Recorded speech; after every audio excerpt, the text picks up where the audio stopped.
You're listening to The Pain Chaser 1, Ambuscade. This audiobook contains violence, torture, drug use, and scenes of a graphic and often disturbing sexual nature. It should go without saying that it is not intended for children. Now turn up the sound, turn down the lights, and find a comfortable place to hide. Because fear has a face, and I'm going to show it to you.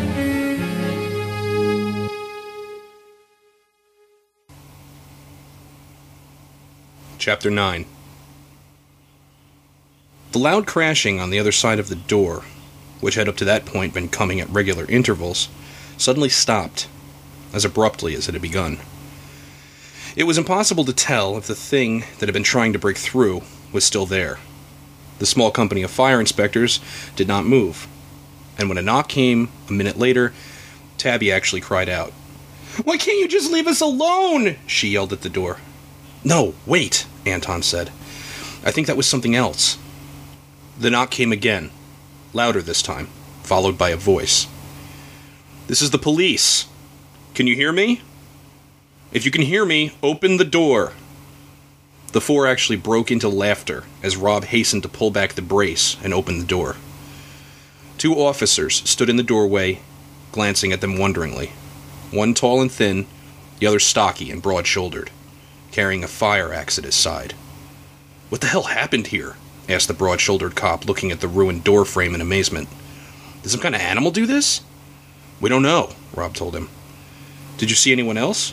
Something was literally trying to tear the door down to get to us." "Christ," the other cop said under his breath, and they both stepped from the hallway into the room. "How did you get in?" Tabby asked them, beaming with relief. "Helicopter. Landed her on the roof," the thin man told her. "If no one's hurt, we can begin moving you all up there. But first, can someone tell me what's been going on here?" Rob let out a long sigh he punctuated with an embarrassed grin. "It's kind of strange." "Kind of?" Tabby asked in mock amusement. "You can tell us about it in the chopper," the stocky officer said. "Yeah, it's not really safe here," Rob said. As they made their way out of the room and into the hallway, Annie turned back to retrieve the colostrum. Rob noticed her pick it up, and picked up the unbroken silver spider as well. "Good idea," he said. "The police are probably going to want to see this stuff as well as the book." "It's not just that," Annie remarked, shaking her head. "The book said that the colostrum was important to the vessel in some way. That it contains the essence of the pain god. I don't think we should let him get his hands on it." "You don't actually believe that, though, do you?" he asked her. "I don't want to," she said simply. She looked at the colostrum with some apprehension. After a moment, she wrapped it in one of the loose bed sheets they'd left behind. She thought it was important that they take it with them, but she didn't like to look at it. It made her feel uneasy. She recalled what Henry had told her earlier that week in their bedroom. He had said that when he was inside the school, he could feel a sort of heartbeat. It made his eyes water and his gums itch.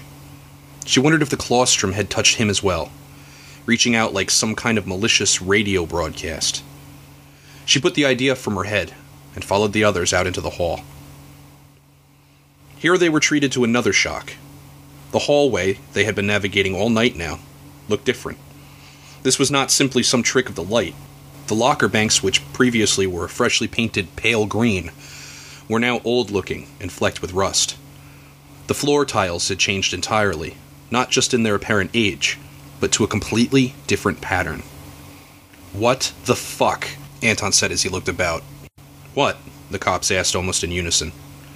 "This is a new building," Anton told them. "It didn't look like this before." "Doesn't look new to me," the broad-shouldered cop remarked. "This just keeps getting weirder and weirder," Rob said. Annie ran her fingers along the rusted surface of the locker nearest her. The paint flecked off in long chips. She found that her disbelief left her all at once. She knew that she should be as shocked as the others appeared to be. But in fact, this newest oddity only solidified her growing belief that something supernatural was happening. She knew instinctively that it was all true. That the thing pursuing them was no man but some kind of insane monster, and that the strange, carefully wrapped pyramid in her hand truly held the essence of some kind of Lovecraftian pain god. She would not admit this out loud, but she felt certain of it just the same. The cops, who did not seem too concerned with the state of the building, led them slowly through the halls. As they went, the others marveled at the changes that had taken place while they locked themselves in the lounge. The shapes and locations of windows had changed. The same went for the sprinkler systems and light fixtures.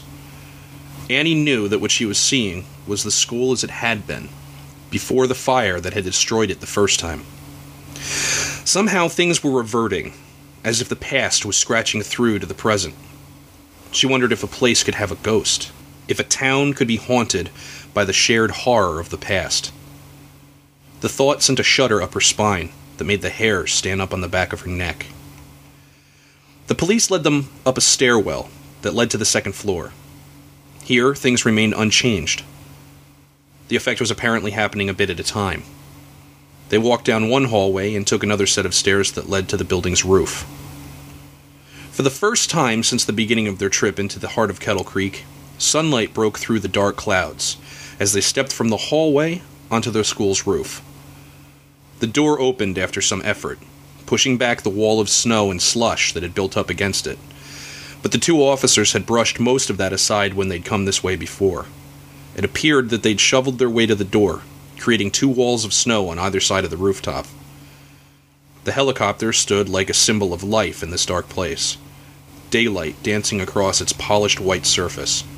It was like the right hand of God come to lift them safely from this frozen hell. They approached as a huddled group, trudging through the melting snow, the two cops leading. Gone was the cutting wind of the previous night. The feeling of claustrophobia that had followed them seemed to lift away like a curtain. They were going home, and each of them vowed silently never to step foot near Kettle Creek again. It would be hard enough in the days to come to live with the memory of what they'd shared. Ahead were still the questions about what happened to Steve Murray. The story seemed ludicrous even to those who had lived through it. Luckily, they had the strange book and artifacts that would prove their words. Annie watched as the cops opened the helicopter doors, thinking to herself that the great flying machine looked much smaller in real life than in the movies.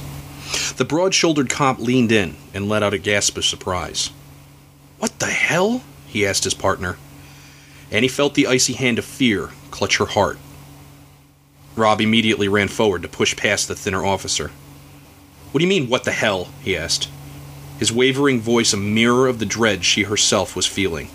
The cops pushed Rob back, but he would not be deterred. "What's going on?" he persisted. "Someone wrecked the chopper," the thin cop said.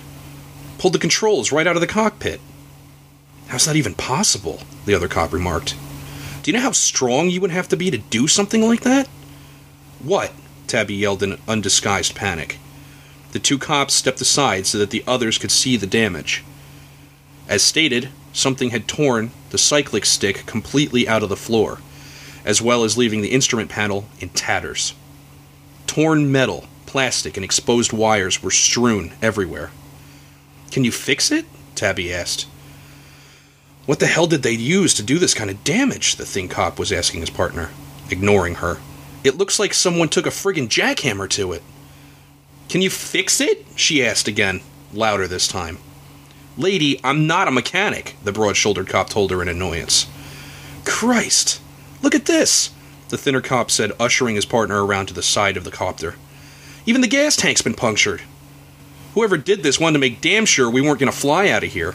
The broad-shouldered cop let out a long whistle and came around to face the other four, who were obviously growing impatient. "I think it's time you told us what the hell's been happening here," he said. "We got a call saying that we need to take a copter in and pick some people up who are trapped in the Kettle Creek High School, possibly being stalked by someone dangerous, and now the helicopter's torn apart by something that can pull a solid steel rod clean through an inch of solid metal. Who are you people?" So they explained what had transpired up to that point. Anton did most of the talking, explaining the strange circumstances of Steve's death, and how it seemed to him to echo the bodies found 40 years earlier in the tunnels underneath the town. "We didn't see any body when we were landing the copter," the broad-shouldered cop commented, "but it may have been covered over if it was still snowing at the time." Anton told them about the note and the strange book, at which point Rob took up the narrative, telling them how, Annie and he had found the passage in the basement, the strange things they had found inside.